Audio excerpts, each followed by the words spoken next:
안녕하십니까? 러빙타임 새벽을 여는 예수 묵상 시간입니다. 오늘의 예수 묵상 범위는 사도행전 20장 1절로 12절까지의 말씀입니다. 오늘도 이 말씀 속에서 하루를 살아가는데 필요한 영적인 힘을 얻게 되기를 간절히 소원합니다. 먼저 본문 말씀을 읽도록 하겠습니다. 소요가 그침에 바울은 제자들을 불러 권한 후에 작별하고 떠나 마게도냐로 가니라. 그 지방으로 다녀가며 여러 말로 제자들에게 권하고 헬라에 이르러 거기 석 달 동안 있다가 배 타고 수리아로 가고자 할 그때에 유대인들이 자기를 해하려고 공모함으로 마게도냐를 거쳐 돌아가기로 작정하니 아시아까지 함께 가는 자는 베레아 사람 브로의 아들 소바도와 데살로니가 사람 아리스다고와 세군도와 더베 사람 가이오와 및 디모데와 아시아 사람 두기고와 드로비모라. 그들은 먼저 가서 드로아에서 우리를 기다리더라. 우리는 무교절 후에 빌립보에서 배로 떠나 닷새 만에 드로아에 있는 그들에게 가서 이레를 머무니라. 그 주간의 첫날에 우리가 떡을 떼려 하여 모였더니 바울이 이튿날 떠나고자 하여 그들에게 강론할세 말을 밤중까지 계속하매 우리가 모인 윗다락에 등불을 많이 켰는데 유두고라 하는 청년이 창에 걸터 앉아 있다가 깊이 졸더니 바울이 강론하기를 더 오래 하며 졸음을 이기지 못하여 3층에서 떨어지거늘 일으켜 보니 죽었는지라. 바울이 내려가서 그 위에 엎드려 그 몸을 안고 말하되 떠들지 말라 생명이 그에게 있다 하고 올라가 떡을 떼어 먹고 오랫동안 곧 날이 새기까지 이야기하고 떠나니라. 사람들이 살아난 청년을 데리고 가서 적지 않게 위로를 받았더라. 사도행전 20장 1절로 12절까지의 말씀입니다. 말씀 줄거리입니다. 바울은 마게도냐와 헬라에서도 말씀으로 제자들을 권하고 교회를 든든히 세웁니다. 그는 수리아를 거쳐 예루살렘으로 귀환하려고 하지만 유대인들의 살해 음모로 다시 마게도냐를 거쳐 돌아가기로 작정합니다. 이후 드로아에서 말씀을 전하던 바울은 돌다가 떨어져 죽은 유두고를 살립니다. 바울의 선교 여행을 돌아보면 참으로 끊임없는 시련의 연속이었으며 죽음의 위협과 고통과 고난을 반복하는 힘든 일들이 연속되었습니다. 그의 에베소에서의 사역도 그것은 마찬가지였습니다. 많은 사람들이 그의 사역을 방해하였고 비난하고 공격했습니다. 그러나 그 힘든 사역 속에서도 바울은 인내함으로 포기하지 않았고 오히려 많은 사람들을 감화시키고 주 예수 그리스도의 도를 확산시켜 나갔습니다. 특별히 은장색 데메디로로 인해 벌어진 2시간 동안의 소요 사태는 정말로 큰 위협이 되었습니다. 사단은 하나님의 선교 사업을 전복시키기 위해 갖은 노력을 다하는 것입니다. 그리고 지금도 사단은 그러한 일들을 벌이고 있습니다. 그러나 우리는 이러한 일로 중육들거나 포기해서는 안 됩니다. 사도 바울과 같이 인내함으로 믿음을 가지고 나아가야 합니다. 왜냐하면 오늘 본문 말씀은 우리들에게 이러한 말로 시작하며 희망을 주고 있기 때문입니다. 소요가 그침에 사도행전 20장 1절 앞부분에 있는 말씀입니다. 이것은 어떠한 어려움도 그 끝이 반드시 이루어온다는 말씀인 것입니다. 아무리 험난한 고통과 시련일지라도 그 소요가 우리 인생 전체를 집어삼킬 수 없다는 말인 것입니다. 그래서 우리는 사도 바울과 같이 인내할 필요가 있습니다. 그리고 성실하게 하나님의 일들을 해나갈 필요가 있는 것입니다. 우리의 시선을 시련과 고통에 두어 그것에 압도당할 필요가 없습니다. 오직 우리는 우리의 시선을 하나님께 두고 믿음으로 전진해 나가야 하는 것입니다. 오늘 어떠한 시련과 고통이 우리 앞에 있습니까? 반드시 그 시련의 끝은 이르러 올 것입니다. 그러므로 좌절하지 말고 믿음과 인내로 그리고 성실함으로 앞으로 나아가게 되기를 간절히 소원합니다. 에베소에 있었던 소요 사태는 사도 바울을 다시 에베소에 머물게 하지 않고 앞으로 나아가게 만들었습니다. 그는 이제 다시 예루살렘으로 향해 발걸음을 옮기는 것입니다. 그러나 그의 여정에 약간의 변동이 생겼습니다.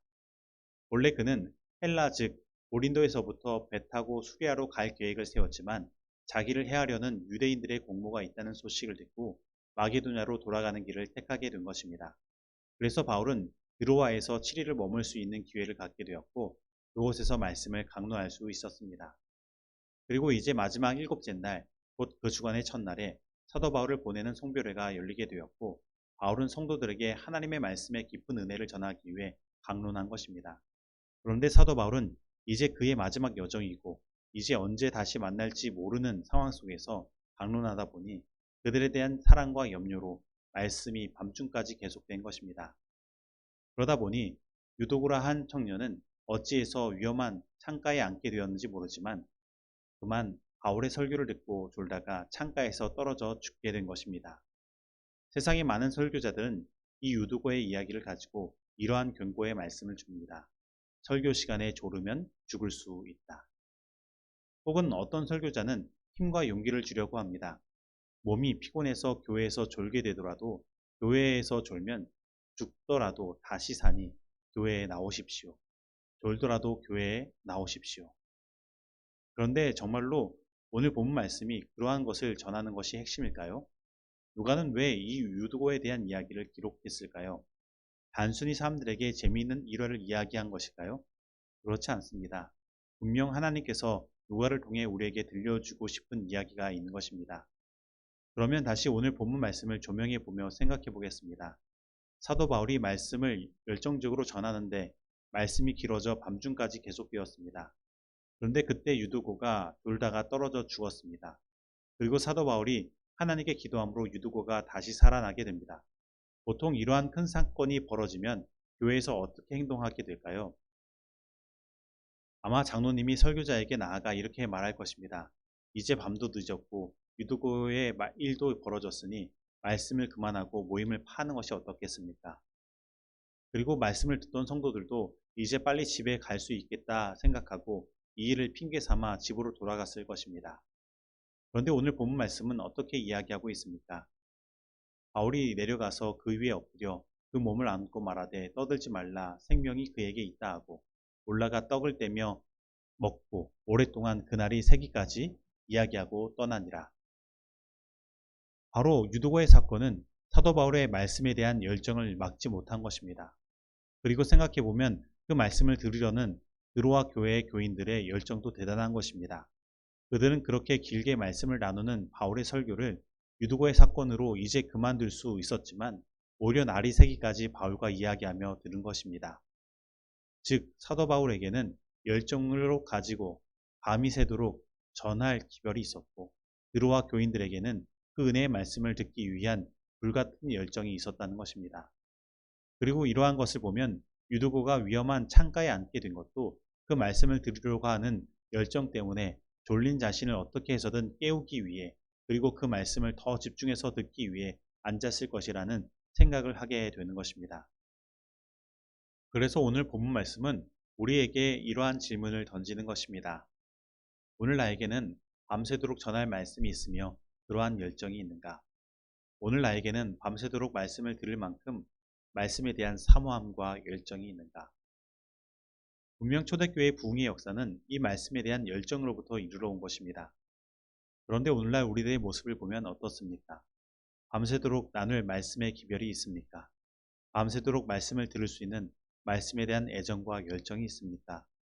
혹 이 세상을 살아가는 먹고 사는 문제가 그러한 열정을 다 식게 만든 것은 아닙니까? 오늘 우리에게는 유두고처럼 피곤하고 졸리더라도 그 말씀을 듣고자 하는 열정이 필요한 것입니다. 어떻게 해서든 깊이 있는 성경 말씀을 듣기 위해 집회를 만들고 모임을 만드는 열정이 우리에게 필요한 것입니다. 그러면 우리에게 어떠한 시련이 와도 이겨나갈 수 있는 힘이 생길 것입니다. 그리고 우리에게 부흥이 다시 경험될 것입니다.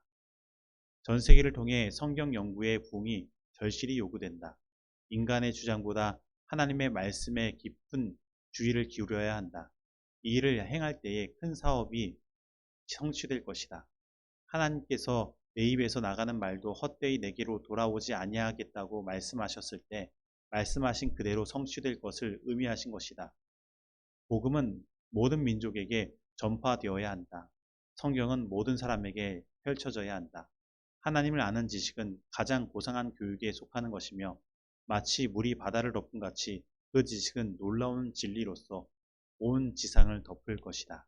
복음전도 456페이지의 말씀입니다. 적용하도록 하겠습니다.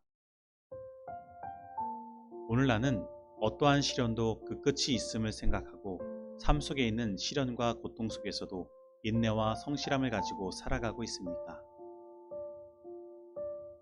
오늘 나에게는 밤새도록 말씀을 전할 기별과 열정이 있습니까? 오늘 나는 밤새도록 말씀을 들을 만큼 말씀에 대한 사모함과 열정이 있습니까? 오늘 이 말씀 속에서 내가 실천해야 할 것은 무엇입니까? 기도하시겠습니다. 하나님 아버지, 오늘 우리들에게 세상의 어떠한 시련과 고난도 그 끝이 있음을 말씀하시고 인내와 성실함이라는 믿음의 선물을 허락하시니 감사드립니다. 그리고 우리들에게 하나님의 말씀에 대한 열정으로 불타오르도록 다시금 명령하시니 감사드립니다. 저희들 혹 삶의 먹고 사는 문제 때문에 하나님의 말씀에 대한 열정이 식었다면 주님께서 우리의 삶을 책임져 주심을 믿고 삶을 조정할 수 있도록 인도하시고 다시금 주님의 말씀으로 불타오를 수 있도록 저희를 인도하여 주옵소서. 저희들 세상에 돈을 쫓아가는 삶이 아니라 주님의 말씀을 쫓아가는 삶을 살도록 하시고 이 세상에서 나의 생명을 유지하고 살아가는데 급급한 삶이 아니라 하나님의 생명을 얻고 하늘 시민으로서의 삶을 살며 하늘의 평안을 얻고 부흥의 길로 나아가는 삶을 살도록 인도하여 주시옵소서. 이 모든 말씀 예수님의 이름으로 기도드립니다. 아멘.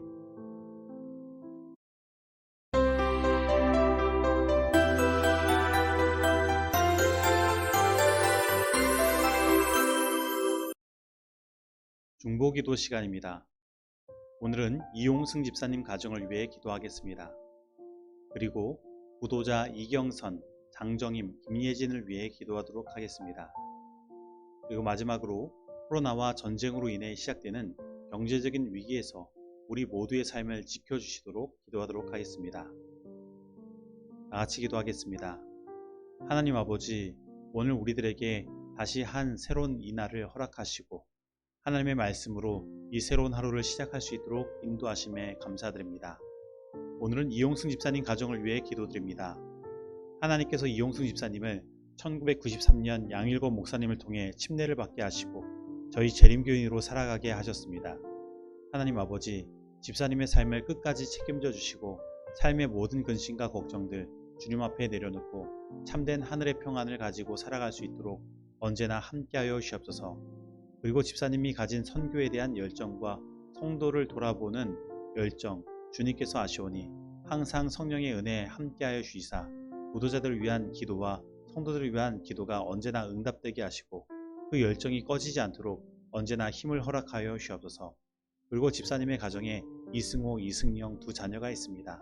이 두 자녀 주님께서 기억하여 주셔서 집사님의 믿음의 본을 따라 주님께 온전히 나아가게 하시고 하나님께서 주시는 축복이 그들의 삶을 감싸 안으므로 이 세상을 살아갈 때에 부족함이 없도록 하여 주시옵소서. 그리고 박영수 집사님의 구도자 이경선, 장정임, 김예진을 위해 기도드립니다. 특별히 이경선님은 날마다 오전에 만나 교제하시는 분이시고 천주교에 다니셨지만 지금은 그만 다니시고 있다고 합니다. 그리고 장정임은 장로교회를 다니며 성경을 4번이나 통독하였다고 합니다. 또한 김예진님은 음악을 전공하는 대학교 1학년입니다. 하지만 안식일에 알바비를 벌고 하느라 시간이 없다고 합니다. 하나님 아버지, 집사님의 입술에 은혜의 말씀 언제나 허락하여 주시사 그들의 굳은 마음을 부드럽게 만들 수 있도록 하시고 적재적소에 필요한 지혜와 성령의 권능 허락하시사 그들을 하나님께로 온전히 인도할 수 있도록 하여 주시옵소서. 그리고 이들 모두의 삶 가운데 하나님께서 함께하여 주셔서 진리의 말씀을 향하여 귀를 기울이며 온전히 구원함에 이룰 수 있도록 주님께서 역사하여 주시옵소서. 그리고 오늘날 세상은 코로나와 전쟁으로 인해 세상의 경제적인 위기가 시작되려고 하고 있습니다. 러시아가 벌인 전쟁으로 인해 각종 연료비가 올라가고 전 세계적으로 식량도 줄어들고 있으며 코로나로 인해 생겨난 인플레이션으로 인해 금리는 하늘이 높은 줄 모르고 올라가 세계 경제를 옥죄고 있습니다. 하나님 아버지, 이러한 속에서 우리 모든 성도님들의 삶을 지켜주시고 어떤 위기와 어떠한 시련이 오더라도 그것을 이겨나갈 수 있는 믿음을 허락하여 주시옵소서. 결코 세상의 시련들이 우리 성도님의 삶을 집어삼키지 않도록 하시고 오히려 이러한 위기와 시련을 통해 우리 성도들의 믿음이 더욱더 굳세어질 수 있도록 함께하여 주시옵소서.